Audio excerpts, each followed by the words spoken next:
გამოშვებას. ბათუმის თვითმმართველობის ისტორია 1887 წლიდან იწყება. პირველი თვითმმართველობის არჩევნები მომდევნო წლის აგვისტოში გაიმართა. ბოლშევიკური ხელისუფლების მოსვლისთანავე თვითმმართველობას სახელი შეეცვალა და მას ქალაქის საბჭო ეწოდა, რომელიც ფიქტიურ ორგანოდ იქცა. როგორ ვითარდებოდა 7 წლის განმავლობაში ბათუმის თვითმმართველი ორგანო და რა ცვლილებებით ხვდება ქალაქი 2014 წლის არჩევნებს თამარ კიკნაძე ამბობთ. სპეციალური კომისია, რომელსაც ბათუმში პირველი თვითმმართველობის დაარსების ბედი უნდა გადაეწყვიტა, 1887 წელს შეიქმნა. სტატუსის მისანიჭებლად მთავარმართებლის დათანხმებას ბათუმელებმა წელიწადი მოანდომეს.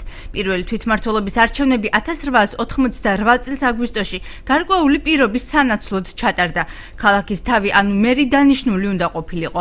თვითმმართველობის მომდევნო არჩევნები 1894 წელს ჩატარდა. 36 ხმოსანი მოსახლეობამ უკვე პირდაპირ წესით აირჩია.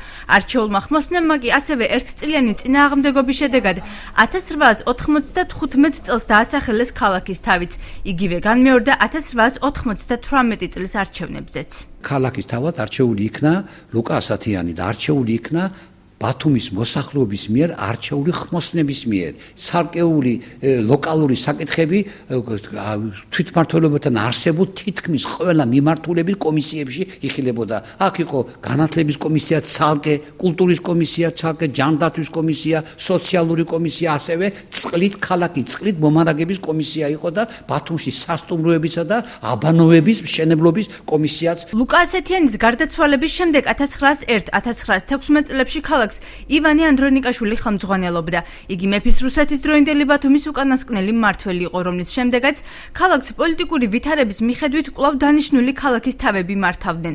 ბოლშევიკური ხელისუფლების მოსვლისთანავე თვითმმართველობას სახელი შეეცვალა და მას ქალაქის საბჭო ეწოდა, რომელიც ფიქტიურ ორგანოდ იქცა. ფუნქცია დაკარგული ორგანო საბჭოთა ეპოქაში საქალაქო კომიტეტის დანამატი გახდა. ისტორიკოსის შეფასებით ბათუმში არაფერი შეცვლილა ასლან აბაშიძის მმართველობის დროსაც, მხოლოდ ტერმინი მერი დამკვიდრდა. ეს იყო არაფრის მთქმელი ორგანო, იქ პირდაპირ ნიშნავდა ასლან აბაშიძეს და წინა კომუნისტური პერიოდის პირდაპირ ნიშნავდა და ეს იყო მისი ნება-სურვილი შემსრულებელი. საერთოდ არ ტარდებოდა არავითარი საკრებულოს ხდომები. არც საკრებულოს წევრები საერთოდ თუ არსებობდა ბათუმის მოსახლეობა არც კი იცოდა. ვარდების რევოლუციის შემდეგ არჩევნებმა კონკურსის სახე მიიღო და მასში მონაწილეობის მიღება ნებისმიერ მოქალაქეს შეეძლო. კანდიდატურებს სპეციალური კომისია განიხილავდა. მოგვიანებით თვითმმართველობა არჩევითი მერიკი დანიშნვითი გახდა. საკრებულოს წევრები, რომლებსაც მოსახლეობა მხარს უჭერდა, ამტკიცებდნენ ქალაქის მერს, კანდიდატს კი საკრებულოს თავმჯდომარე ასახელებდა. ისინი თვითმმართველობას განიხილავდნენ არა რაღაც წარმომადგენლობით დემოკრატიული ორგანოებს, არამედ გაგრძელებას, ეგრეთ წოდებული ადგილობრივი ბიუროკრატიის. ამდენად ის ცვლილებები, რომელსაც ისინი წლების განმავლობაში ახორციელებდნენ, ეს არ იყო მოსული ევროპულ ხარტიის მოთხოვნებს. ბათუმის ტერიტორიული საზღვრები იმდენად არის გაფართოებული, რომ არც ერთ შემთხვევაში ეს კონსულტაციები, ანუ ევროპული ხარტიის ეს მეხუთე მუხლი მთლიანად იქნა დარღვეული და როგორც ადგილობრივი, ასევე ცენტრალური ხელისუფლების მიერ პრაქტიკულად მოსახლეობასთან არანაირი ტიპის შეთანხმება ამ მიმართულებით არ არსებობდა. 2014 წლის 15 ივნისის არჩევნები თვითმმართველობის შესახებ ახალი კანონის შესაბამისად ჩატარდება. პირველად ბათუმის თვითმმართველობის ისტორიაში როგორც უბნის მაჟორიტარის, ისე მერის არჩევისას თითოეული მოქალაქე ინდივიდუალურ არჩევანს გააკეთებს.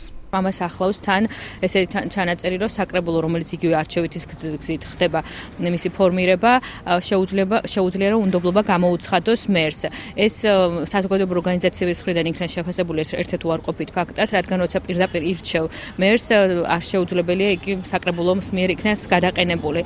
შესაბამისად, საზოგადოებრივი ორგანიზაციამ გაუწია ეს რეკომენდაცია, რომ მომხდარიყო ამის ცვლილება, მაგრამ ამ ეტაპზე ჯერჯერობით ეს ცვლილება არ განხორციელებულა. ეს ბერკეტი აქვს იმ ადამიანებს, რომლებმაც ეს მანდატი მიიღეს მოქალაქეებისაგან. ამიტომ აქ არადემოკრატიული არაფერი არ არის. მესამე სექტორის მიერ დანახული საფრთხეების მიუხედავად პოლიტიკურ ნებელობას უსვამს ხაზს ადამიანი, რომელიც მომავალი მოწვევის საკრებულოს წევრობის კანდიდატია. არჩევნები რამდენად გამჭვირვალე და სამართლიანი იქნება, ეს დამოკიდებულია უკვე პოლიტიკურ ნებაზეც, ვინაიდან ხელისუფლებამ უნდა მიიღოს გადაწყვეტილება, რომ ოპოზიციურ ძალას მისცეს საარჩევნო კამპანიის თავისუფლად ჩატარება. საარჩევნო გარემო არ არის მხოლოდ არჩევნების დღეწინა საარჩევნო კამპანიაც, ეს არჩევნების შემადგენელი ნაწილია და ეს ყველაფერი საერთო ჯამში წარმოადგენს სამართლიან არჩევნებს. მმართველი გუნდის წევრი კი აცხადებს, რომ ქართულ ოცნებას გაყალბებები არ სჭირდება. ყოველთვის კანონები ქონდა ნორმალური, მაგრამ ნებელობა იყო ძალიან დაბალი. თავარია ნება იყოს სამოქალაქო ნება იყოს ხელისუფლების, რომ ეს არჩევნები ჩაატაროს ნორმალურად. ქართულ ოცნებას არ ჭირდება გახალბება. ეს ცალსახაა. თუ რაღაც მსგავსი შემთხვევები იქნება, მე ვფიქრობ, რომ კანონი არის უზენაესი. რამდენად დემოკრატიული იქნება პროცესი და გამართლდება თუ არა საზოგადოების მოლოდინი, ამას არჩევნებზე გავიგებთ, რომელიც არც ისე შორსაა, თუმცა ბათუმელები დარწმუნებულები არიან, რომ შედეგი სასურველი იქნება.